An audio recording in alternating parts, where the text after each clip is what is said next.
No, not that one. Or that one. Thank you, yes. God, was that so hard? I know, it's hard to imagine any other definitive version of Beauty and the Beast outside of the near-perfect Disney animated film from 1991. But for a long time, this classic of French cinema from 1946 was the closest the world had to a decent adaptation of the fairy tale from the 1700s. Despite them both adapting the same material, though, they somehow managed to tell different stories. Disney tells the story of a woman desperate for adventure who falls for a man that has become a beast and teaches him how to regain his humanity. Belle et la Bête tells one of a man who struggles to hold back his beastly nature as it consumes him, and so he seeks the help of a woman and tries to get her to see his true self. The ultimate message here seems to be the same, but the way they tell it is completely different, and while both exist in an extraordinary world of magic, they approach these concepts very differently as well. Disney's approach to adapting classic fairy tales is to focus on the childlike innocence and wonderment of these stories, while attempting to recreate the feeling of what it's like to be told these stories as kids. The Jean Cotillard-directed film chooses instead to try to recapture this feeling, but for adults. He creates a world here that's filled with magic and true childlike wonderment, but then couples it with twisted and eerie visuals that somehow manage to entrance the audience but make it feel uncomfortable at the same time. The magic of this world is often juxtaposed with the mundane elements of its real one, which helps us to explore and become fascinated by the film's more fantastical moments, and yet they never feel out of place. In fact, the world almost feels incomplete without them, almost like the mundane, grounded reality of this so-called real world could not possibly exist without the more farcical, magical one. It's a perfect coupling of childhood fairy tale sensibilities with adult themes and visuals, the likes of which Disney often seems too afraid to approach with any real sincerity, and that resembles basically what Tim Burton has been trying to accomplish with his entire career. Disney seems incapable of ever escaping the idea that their films are first and foremost meant for children, but Jean Cotillard with his film attempts to do the opposite. He starts the opening of his film off with the words, "Children believe what we tell them." It's this sense of innocence and naivety that we often leave behind as we get older that Cotillard asks us here to rediscover, to put aside our adulthood and instead rediscover our childhood by accepting the world he has created and allowing ourselves to be pulled into a story as opposed to forcing ourselves to question the logic of magic. He asks us simply to just believe what we see to be true. Only then can we be fully immersed with what is happening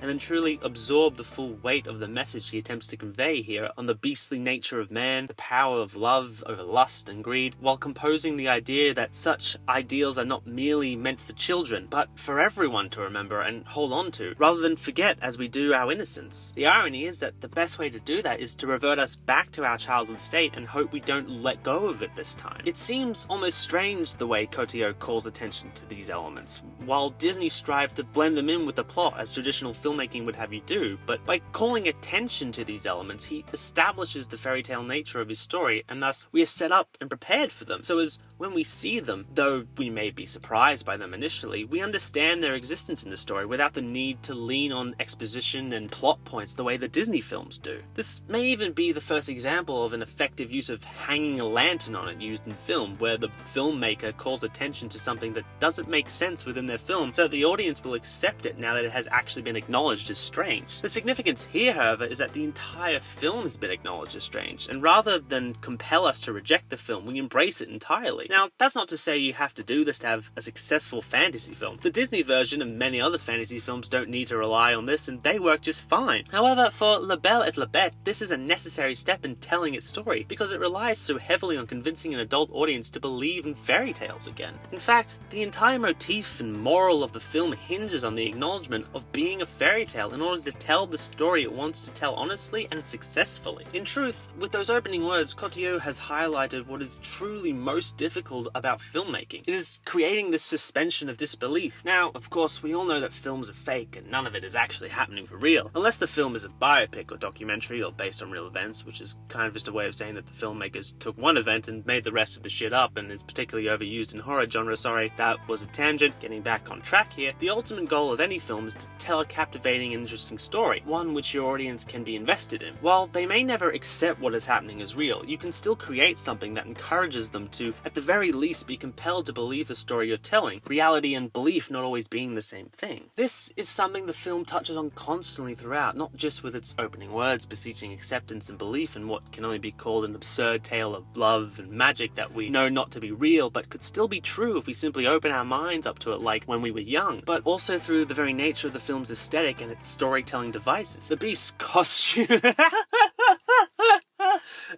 Sorry, it's just that they did the best they could, they really did, but man, it's just funny to look at, especially when they try so hard to make this seem scary. Oh well, I'd still rather look at that than a CGI mess. Sorry, I know, I go off on a lot of tangents, but hey, I gotta pad these things out somehow, and making these videos is hard, especially when you're trying to gain an audience without seeming derivative, which is pretty hard since these days everything is derivative of something. I bet most of you think the whole enchanted objects thing from the animated movie was just some genius thing Disney came up with, but look, they got that from this movie. In Belle, Bête, the Beast's castle is full of enchanted objects. The candelabra are held up by human arms on the wall, and they move according to the person's movements and occasionally gesture towards things, leaving the candelabras just floating there. The walls are mounted with statues with human faces that stare and follow you around the room. Not to mention, this movie has the whole magical mirror thing too, but while the animated movie uses most of these magical objects to create comedic relief from the story, this film uses them to create a sense of dread and uncertainty. The wonderment that surrounds the magic behind these objects is undermined and contrasted by the feeling of paranoia they create, like you're constantly being watched and that your every movement monitored and controlled. The Beast's costume